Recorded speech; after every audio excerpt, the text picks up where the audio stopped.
નમસ્કાર મિત્રો, government study ચેનલમાં આપનું સ્વાગત છે. આપણો ટૉપિક સામાન્ય વિજ્ઞાન ફિઝિક્સમાં આપણે જાણીએ છીએ કે આપણે 2 લેક્ચર મૂક્યા. એમાંથી આપણે સેકન્ડ લેક્ચર હતો force and motion and force, જેમાં ગતિ અને બળ. એમાં આપણે જોયું કે ગતિ શું છે, બળ શું છે, અને એના આપણે ન્યૂટનના 3 નિયમો જોયા હતા. હવે આપણે એનાથી આગળ શરૂ કરીએ.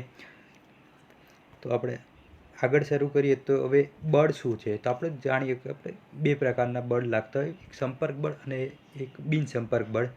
કે આપણે સંપર્ક બળ જોયું કે ઘર્ષણ બળ છે, તો આપણા જે ટાયર છે અને જે રોડ છે એના વચ્ચે જે સંપર્ક લાગવાથી એના ઉપર બળ લાગે છે. તો એ પ્રકારનું સંપર્ક બળ છે. પણ ઘણા બધા બળ એવા છે આપણા સૃષ્ટિમાં કે જેમાં એક સંપર્ક લાગ્યા વગર પણ એ પોતાની તરફ વસ્તુને આકર્ષે છે. તો આ વસ્તુને આકર્ષવાની જે ઘટના છે ને, એ બિનસંપર્ક બળ છે. જે રીતે આપણે ચુંબકીય ઘટના, કે 2 ચુંબકના અસમાન ધ્રુવો વચ્ચે એકબીજાને આકર્ષે છે, ત્યારે કોઈ આપણે સંપર્ક લગાવ્યા વગર એ આકર્ષે છે. કે કોઈ 2 અલગ અલગ જગ્યાએ ચુંબક વાળ્યા છે, અસમાન ધ્રુવો છે, તો એ પોતાના અંદર રહેલા ગુણધર્મોને કારણે પોતાની તરફ આકર્ષે છે. તો પોતાની તરફ આકર્ષે છે ને એકબીજાના ધ્રુવોને, તો એ આકર્ષે છે એ જ સંપર્ક વગર આકર્ષે છે, તે જ બિનસંપર્ક બળ કહે છે. તો આપણે જાણીએ છીએ કે 2 સમાન ધ્રુવો હોય તો એકબીજાને અપાકર્ષણ લાગે. ખોટું છે, અપાકર્ષણ લાગે, અને એક ચુંબક બીજા જગ્યાએ લગાડે છે. હવે ચુંબકનું ચુંબકત્વ માપવાનું જે એકમ છે ને વેબરમાં માપવામાં આવે છે, અથવા ટેસ્લા એકમમાં ઉપયોગ કરવામાં આવે છે. હવે એવી જ રીતે છે આપણો સ્થિત વિદ્યુત બળ. સ્થિત વિદ્યુત બળ એટલે કે જ્યારે એક વિદ્યુત ભારિત પદાર્થ બીજે વિદ્યુત ભારિત પદાર્થ કે વિદ્યુત ભાર રહિત પદાર્થને લાગતા બળને સ્થિત વિદ્યુત ભાર કહે છે. આપણે જાણીએ છીએ કે ઇલેક્ટ્રોન હોય એ પ્રોટોનને આકર્ષે, ઇલેક્ટ્રોન હોય એ ન્યુટ્રોનને આકર્ષે છે. આપણે જાણીએ છીએ કે એક આ પ્રોટોન ન્યુક્લિયસ છે, એમાં પ્રોટોન છે, એની આજુબાજુ ઇલેક્ટ્રોન ફરતા હોય છે. તો એ ફરતા રહેવાનું કારણ શું છે? તો એનું ઇલેક્ટ્રોન છે ને, આ પ્રોટોન છે ને, એ બંનેને એકબીજા તરફ આકર્ષણ બળ લાગે છે. એના કારણે કે ઇલેક્ટ્રોન છે એ છટકી જતા નથી, એટલે કે એકબીજા ઉપર બળ લગાડે છે એના કારણે. એટલે આ જે બળ લાગે છે એને સ્થિત વિદ્યુત બળ કહેવામાં આવે છે. હવે એ જ પ્રકારે આપણે જે મહત્વનું બળ છે એ ગુરુત્વાકર્ષણ બળ છે. કે આપણે પૃથ્વી છે એ કોઈ બી વસ્તુને પોતાની તરફ આકર્ષે છે. એટલે કે પૃથ્વી છે એ કોઈ બી વસ્તુને પોતાના કેન્દ્ર તરફ આકર્ષવાનો પ્રયત્ન કરતો હોય. અહીંયા કોઈ વસ્તુ હોય, ઉપરથી કોઈ વસ્તુ નીચે પડતી હોય, તો એ પૃથ્વી છે એ પોતાના કેન્દ્ર તરફ આકર્ષવાનો પ્રયત્ન કરતું હોય છે. તો આકર્ષવાની જે ખેંચવાની જે એની જે શક્તિ છે એને જે કહેવામાં આવે છે એને ગુરુત્વાકર્ષણ બળ કહેવામાં આવે છે. તો આની શોધ કોને કરી હતી? તો આપણે જાણીએ છીએ કે સર આઇઝેક ન્યૂટને એની શોધ કરી હતી ગુરુત્વાકર્ષણની. કારણ કે આપણે સફરજન જ્યારે પૃથ્વી ઉપર પડ્યું એના કારણે, આ કયા બળના કારણે એ પૃથ્વી ઉપર જ પડ્યું, ઉપર કેમ ન ગયું, એ એમના પોતાના જે નિયમો હતા એમને એ શોધ કરી, અને એ જે ગુરુત્વાકર્ષણ બળ કહેવામાં આવે છે. ગુરુત્વાકર્ષણ બળ જે મૂળભૂત બળો છે એ પૈકીનું સૌથી નબળું બળ છે. એટલે કે જે બળો લાગે છે એમાં આપણે જાણીએ છીએ કે પેન દ્વારા આપણે લખતા હોય તો પેનમાં જે શાઈ નીચે આવે છે, તો એ શાઈ નીચે આવવાની ઘટના જે ઘટે છે એનું કારણ શું છે? તો ગુરુત્વાકર્ષણ બળ લાગે છે એના કારણે આવે છે. પછી કોઈ ગ્રહો છે, એ ગ્રહો પૃથ્વીની સૂર્યની આસપાસ પરિભ્રમણ કરે છે. સૂર્યની આસપાસ કે પૃથ્વીની આસપાસ ચંદ્ર પરિભ્રમણ કરે છે. તો એ પરિભ્રમણ કરવાની જે ઘટના છે ને એ ગુરુત્વાકર્ષણ બળને કારણે છે. કારણ કે આ સૂર્ય છે એ પોતાની તરફ ગુરુત્વાકર્ષણ બળની તરફ પોતાની તરફ આકર્ષી રાખે છે, અને એના કારણે તે પૃથ્વીની જે પરિભ્રમણની જે પથ છે એમાંથી છૂટવા દેતો નથી, અને જે કરવાની આસપાસ પરિક્રમા કરે છે એના કારણે. હવે ચંદ્રનું પૃથ્વીની આસપાસ પરિક્રમા કરે એ પણ છે. હવે ભરતી ઓટ, જે આપણે જાણીએ છીએ કે ભરતી અને ઓટ જે આવે છે એ આપણા સૂર્ય અને ચંદ્રના ગુરુત્વાકર્ષણ બળના કારણે જ આવે છે. જે આપણે નેક્સ્ટ ઓલામાં જોઈશું કે જ્યારે આવશે એ વસ્તુ ત્યારે, કે કઈ રીતે આવે છે એમાં, એ જીઓગ્રાફીનો વસ્તુ છે એમાં. હવે આપણે જોઈએ તો હવે ગુરુત્વાકર્ષણની જે વસ્તુ છે એનો સાર્વત્રિક નિયમ આપ્યો છે. તો સાર્વત્રિક નિયમ એ છે કે કોઈ 2 માસ ન હોય, કે વિશ્વના દરેક પદાર્થ છે, 2 પદાર્થ હોય, એ એકબીજાને પોતાના આકર્ષણ બળ લગાડે છે. જે શેનું હોય? કે જે દ્રવ્યમાનના કોઈ પણ પદાર્થ જ્યારે વિશ્વનું દરેક પદાર્થ આકર્ષણ બળ આગળ છે કોના દ્રવ્યમાન, જે દ્રવ્યમાન છે m1 અને m2 આ બે પદાર્થ છે અને m1ના સમપ્રમાણમાં ગુણાકારના સમપ્રમાણમાં અને એ બંનેના અંતરના જે અંતર હોય એ બંને વચ્ચેનો એ અંતરના વર્ગના વ્યસ્ત પ્રમાણમાં હોય છે. એટલે કે આના ઉપર જે સાર્વત્રિક નિયમ જે એના ઉપર જે બળ લાગે છે તો એ બળ છે F બરાબર F proportional m1 m2 upon r². હવે આ જો પ્રોપોર્શનલ કાઢી નાખીએ તો એનું એક મૂલ્ય g મળે છે. એને આપણે ગુરુત્વાકર્ષણનો સર્વાધિક અચળાંક કહેવામાં આવે છે. આ જે સર્વાધિક અચળાંક છે એનું મૂલ્ય 6.67 ગુણ્યા 10⁻11 ન્યૂટન પર મીટર સ્ક્વેર કિલોગ્રામ સ્ક્વેર છે. Newton metre square into kilogram છે સોરી. અને જીનું જે મૂલ્ય આપ્યું એ કોને આપ્યું? હેનરી કેવેન્ડિશે આપ્યું છે, જે જીન હેનરી કેવેન્ડિશ નામના વૈજ્ઞાનિકે. તો આ જે પદાર્થનું છે હવે એના ઉપરથી આપણે જાણીએ. હવે એક વસ્તુ જાણીએ. હવે આપણે ગુરુત્વાકર્ષણનો સાર્વત્રિક નિયમ જ્યારે ભણતા હોઈએ ત્યારે હવે એવું પૂછવામાં આવે કે એક્ઝામમાં એવું પૂછવામાં આવે છે, એવું ટ્વિસ્ટ કરીને ક્વેશ્ચન પૂછવામાં આવે કે જો કોઈ બે પદાર્થ વચ્ચેનું છે એ અંતર છે એ બમણું કરવામાં આવે, અંતર બમણું કરવામાં આવે તો આ કેટલું થાય? તો આપણો જે ફોર્સ છે એટલે કેટલો થઈ જાય? તો અંતરને બમણું કરવામાં આવે એટલે બમણું એટલે તો 4 થઈ જાય. તો અહીંયા જે છે g1 અને g2 અંતરને બમણું કરવામાં આવે તો એનો જે ફોર્સ છે એ ચોથા ભાગનો થઈ જાય. એટલે કે હંમેશા જ્યારે આ અંતર વધે તો એનો જે ફોર્સ છે એ ફોર્સ લાગવાની ફોર્સ છે એ ઓછો લાગે. આપણે જાણીએ કે બે દૂર અંતર હોય તો ઓછો આકર્ષણ લાગે, પણ નજીક બે વસ્તુઓ અંતર નજીકમાં હોય તો વધારે આકર્ષણ બળ લાગે છે. તો એ જે અંતર છે તે વધારે અંતર હશે, અંતર વધારવામાં આવશે તો એને બળમાં આપણે જે ફોર્સ છે એમાં ઘટાડો થઈ જશે, એમાં ચેન્જીસ થશે. હવે આપણે જ્યારે કોઈ વસ્તુને છે આપણે ઉપરથી ગુરુત્વ પ્રવેગ એટલે ક્યારે આપણે વસ્તુને ઉપરથી નીચે ફેંકે ને, કોઈ અહીંયા વસ્તુને ઉપરથી નીચે ફેંકે ને ત્યારે એ નીચે ફેંકે છે ત્યારે અત્યારે જ આપણા આના હાથમાં 0 મીટર પ્રતિ સેકન્ડ, પરંતુ અમુક અંતરે છે ને એના જે વેગમાં ચેન્જીસ થતો ગયો છે. તો આ જે ચેન્જીસ થાય, જેટલું નજીક આવતું જાય પૃથ્વીની, કારણ કે ગુરુત્વાકર્ષણ બળને કારણે આકર્ષણ બળ વધારે લાગે છે અને એના કારણે એ ઝડપથી નીચે આવે છે. ઝડપથી નીચે આવવાના કારણે એના વેગમાં ફેરફાર થતો જોવા મળે છે. અને વેગ આપણે આગળ જોયું કે વેગમાં જે ફેરફાર થાય છે એને આપણે પ્રવેગ કહીએ છીએ. તો આપણને જાણીએ છીએ કે જ્યારે ઘણીવાર પૃથ્વી ઉપરથી જ્યારે કોઈ લઘુગ્રહ ઉપરથી નીચે પડતો હોય જો કોઈ પદાર્થ, તો ઉપરથી જ્યારે એ પૃથ્વીના વાતાવરણમાં આવે છે ત્યારે એ વાતાવરણમાં આવતા જ એ છે ને સળગી જાય છે.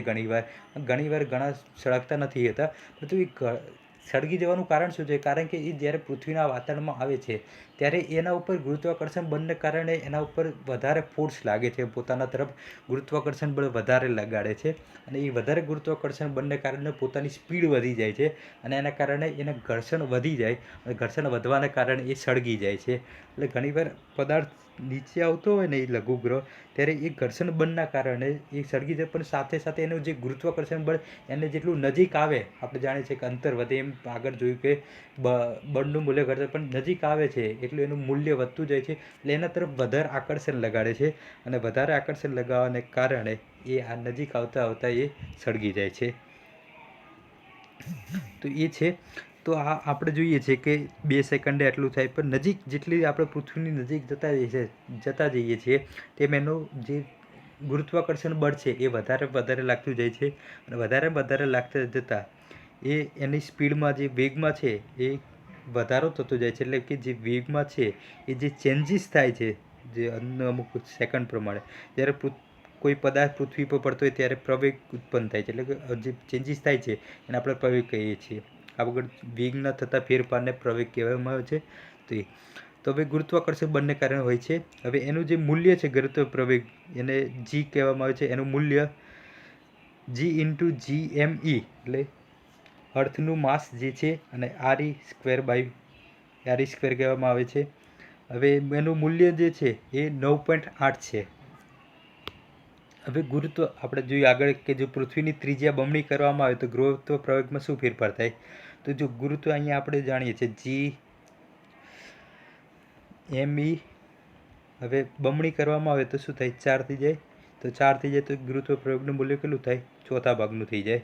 તો ચોથા ભાગનું થઈ જાય તો બંનેમાં સરખું જ આવશે. તો આપણે જાણીએ છીએ કે જો આનો ત્રિજ્યા બમણી કરવામાં આવે તો ગુરુત્વ પ્રવેગમાં શું ફેરફાર થાય? તો ચોથા ભાગનું ગુરુત્વ પ્રવેગ થઈ જાય. તો આની જગ્યાએ ત્રિજ્યાને હવે 3 ગણી કરવામાં આવે, 3 ગણી કરવામાં આવે એટલે કેટલું થાય? 9મા ભાગનું થઈ જાય, કારણ કે 3નો સ્ક્વેર 9, 9 એટલે 9મા ભાગની થઈ જાય ગુરુત્વ પ્રવેગ. એટલે કે મૂલ્ય જેમ આરનું મૂલ્ય વધારવામાં આવે છે, અંતરનું મૂલ્ય વધારવામાં આવે કે જે ત્રિજ્યાનું મૂલ્ય, તેમ એના બમણી થઈ જશે. હવે પૃથ્વીના કેન્દ્ર, હવે આપણે જે પૃથ્વી છે એના કેન્દ્ર તરફ છે ને એ હંમેશા ગુરુત્વ પ્રવેગનું મૂલ્ય 0 હોય છે. ગુરુત્વ પ્રવેગનું મૂલ્ય 0 હોય છે. પરંતુ વિષુવવૃત્ત પાસે, વિષુવવૃત્ત અને ધ્રુવ પાસે આ ક્વેશ્ચન પૂછવાની હંમેશા હોય છે કે વિષુવવૃત્ત પાસે જીનું મૂલ્ય ઓછું હોય છે અને ધ્રુવ પાસે જીનું મૂલ્ય વધુ હોય છે. એનું કારણ શું? તો જી આપણી પૃથ્વી આપણે જાણીએ છીએ કે ઉપરથી આપણે ચપટી છે અને વિષુવવૃત્ત તરફ આપણે પહોળી છે, અને એના પહોળી હોવાને કારણે જે આ અંતર છે ને એ અંતરમાં થોડોક ડિફરન્સ રહી જાય છે, અને જે થોડોક જે અંતરમાં જે થોડોક ડિફરન્સ રહી જાય છે એના કારણે ગુરુત્વ પ્રવેગનું મૂલ્ય ચેન્જ થતું રહે છે. વધારે ચેન્જ નથી થતું. વિષુવવૃત્ત પાસે એનું ચેન્જ મૂલ્ય 9.7 હોય છે, જ્યારે ધ્રુવ પાસે એનું મૂલ્ય 9.8 હોય છે, એટલે 0.1નો ફરક હોય છે. પરંતુ બંનેનું મૂલ્ય હોય છે એ ઓછું હોય. ક્યાં આવશે? વિષુવવૃત્ત પાસે ઓછું હશે અને ધ્રુવ પાસે વધુ હશે, કારણ કે ધ્રુવ પાસે પૃથ્વી ચપટી છે અને એના કેન્દ્ર તરફ અંતર ઓછું થાય છે, ત્યારે અહીંથી કેન્દ્ર તરફનું અંતર ઓછું થાય છે અને અહીંથી કેન્દ્રનું અંતર વધુ થાય છે.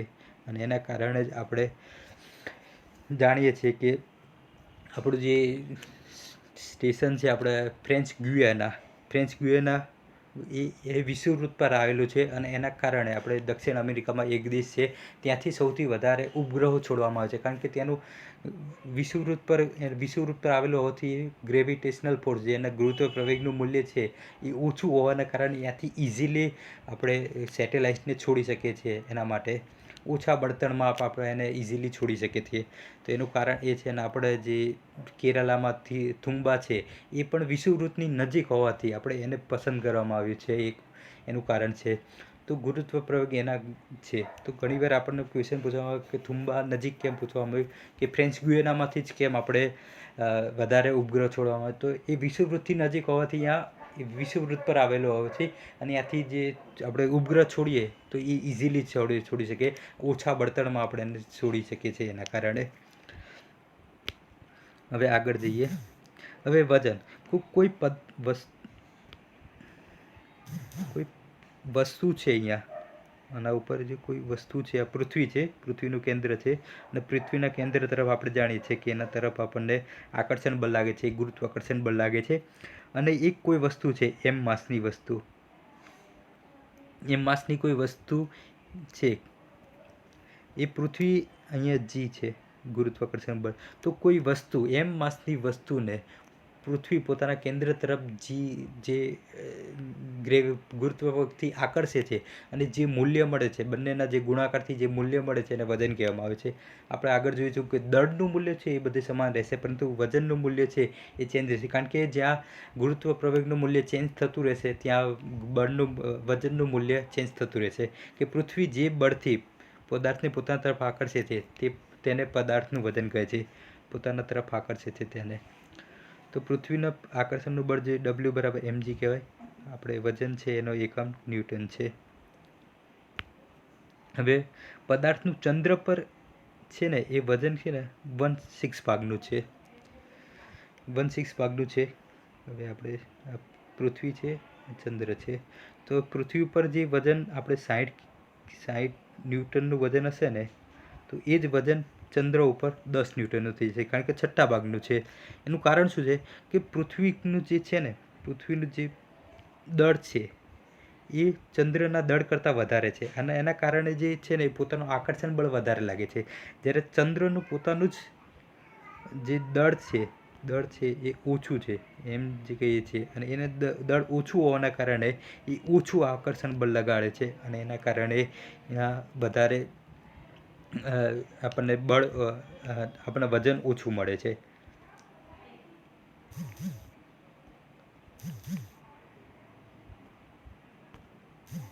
હવે પલાયન વેગ, હવે પલાયન વેગ એટલે કે પૃથ્વી માટે, હવે કોઈ વસ્તુ છે, આપણે પૃથ્વી ઉપરથી કોઈ સેટેલાઇટને, આપણે સેટેલાઇટને પૃથ્વી ઉપરથી સેટેલાઇટને અંતરિક્ષમાં મૂકવો છે, તો અંતરિક્ષમાં મૂકવા માટે કોઈ નીચેથી આપણે જ્યારે રોકેટ છોડીએ છીએ, તો રોકેટને છોડવા માટે કોઈ ગતિ તો જોશે ને એના માટે. તો એ પોતાના જ્યારે પૃથ્વી એ છોડવા માટે અમુક બળ લગાડવું પડે છે, કારણ કે પૃથ્વી ઉપર પોતાના તરફ કેન્દ્ર તરફથી એક ગુરુત્વાકર્ષણ બળ લગાડે છે. હવે એની વિરુદ્ધમાં એટલું મિનિમમ બળ જોશે કે જે છે ને પૃથ્વીની બહાર આપણને છોડી શકે. તો પૃથ્વીની બહાર એ જે છોડવા માટેનું જે બળ વેગ જોઈએ એ 11.2 કિલોમીટર પ્રતિ સેકન્ડથી વધારે હશે, તો કોઈ બી સેટેલાઇટ રોકેટ હશે એ છૂટી અને અંતરિક્ષમાં જશે. એનાથી ઓછું વેગ આપણે જોશે નહીં. એટલે કે પૃથ્વીના ગુરુત્વાકર્ષણની વિરુદ્ધમાં કોઈ બળ લગાવવું પડે, કે કોઈ વસ્તુને આપણે પૃથ્વીના જે સપાટી છે, પૃથ્વીના વાતાવરણની બહાર અંતરિક્ષમાં મૂકવું હોય, તો એ અંતરિક્ષમાં મૂકવા માટે જે વેગ જોઈએ ને, એ વેગને કહેવામાં પલાયન વેગ કહેવામાં છે. આપણે જાણીએ છીએ પીએસએલવી સેટેલાઇટ દ્વારા અંતરિક્ષ છોડવાનો, એક સેટેલાઇટને અંતરિક્ષમાં છોડવાનો, તો પીએસએલવીની શરૂઆતમાં ઓછામાં ઓછો વેગ કેટલો જોઈએ, તો ઓછામાં ઓછો વેગ 11.2 કિલોમીટર પ્રતિ સેકન્ડનો વેગ હશે ને, એ મિનિમમ વેગ જોશે. એનાથી વધારે હશે તો વાંધો નહીં, પણ એનાથી ઓછો વેગ હશે તો પૃથ્વી પરની ગુરુત્વાકર્ષણ બળને કારણે એ પોતે જે પૃથ્વીની છે એ સપાટીને છોડી શકશે નહીં, અને એના કારણે આપણે સેટેલાઇટને અંતરિક્ષમાં મૂકી શકશે નહીં. એટલે આપણે કોઈ બી ક્યારેક ક્વેશ્ચન પૂછવામાં આવે કે પીએસએલવી દ્વારા એક સેટેલાઇટને અંતરિક્ષમાં છોડવાનો છે, તો પીએસએલવીની શરૂઆતમાં ઓછામાં ઓછો વેગ કેટલો હોવો જોઈએ, તો ઓછામાં ઓછો વેગ 11.2 કિલોમીટર પ્રતિ સેકન્ડ હોવો જોઈએ. તો જ આપણે એને કોઈ સેટેલાઇટને અંતરિક્ષમાં છોડી શકશું. એના વગર આપણે અંતરિક્ષમાં છોડી શકશું નહીં એને.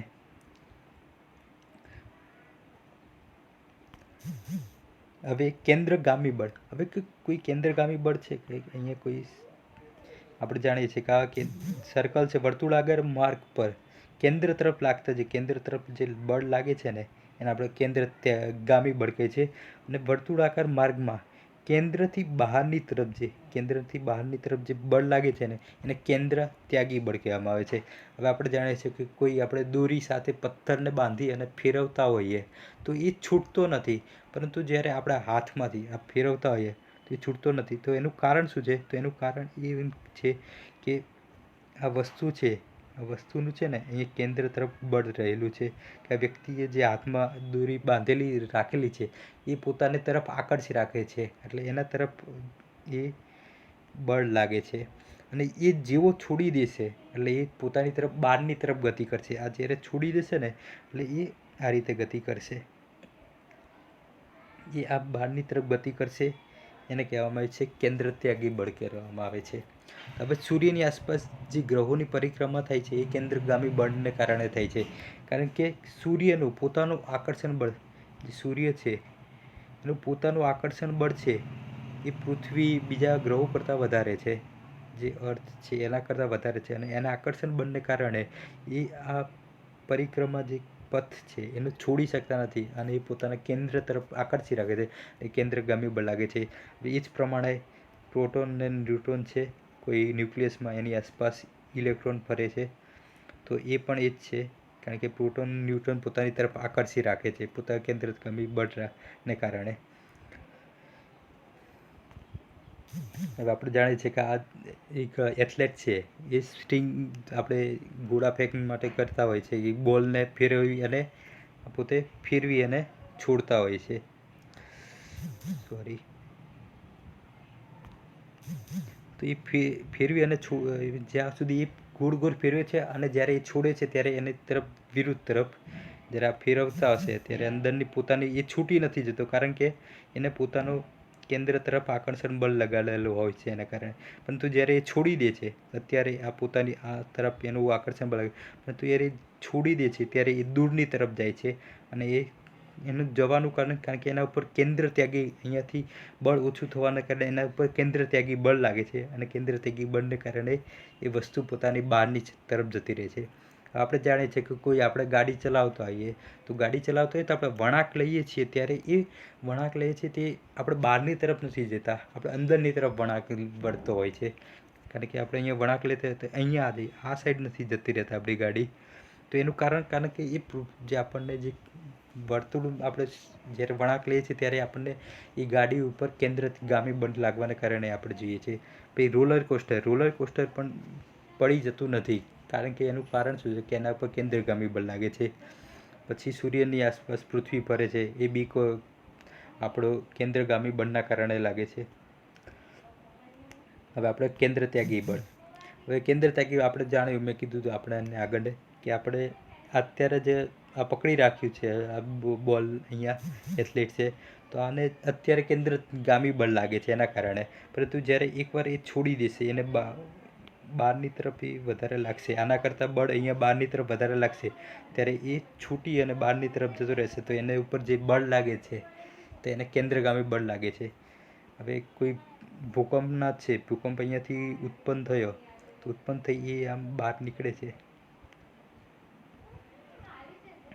તો એ જે બહાર નીકળે છે જે દૂરની તરફ જાય છે તો એનું કારણ શું છે? તો એનું કારણ છે એના ઉપર કેન્દ્ર ત્યાગી બળ લાગે છે ત્યારે. હવે કોઈ પથ્થર છે, પથ્થર આપણે પાણી છે એમાં પથ્થર નાખીએ તો એના વેવ છે એ આ પ્રકારે બહાર નીકળતા હોય છે.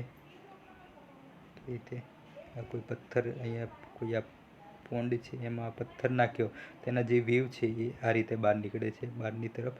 તો આ જે બહાર નીકળે છે એને કેન્દ્ર ત્યાગી બળના કારણે નીકળે છે. તેના ઉપર જે લાગે છે એ બળ કેન્દ્ર ત્યાગી બળ લાગે છે. તો થેન્ક યુ વેરી મચ. આપણે આજે આપણું ચેપ્ટર સેકન્ડ જે બળ અને ગતિ જે હતું એ પૂરું કર્યું. જો તમને આ વિડીયો પસંદ આવ્યો હોય તો મારી ચેનલને સબસ્ક્રાઈબ કરો અને લાઈક કરો અને તમારા મિત્રોને શેર કરો.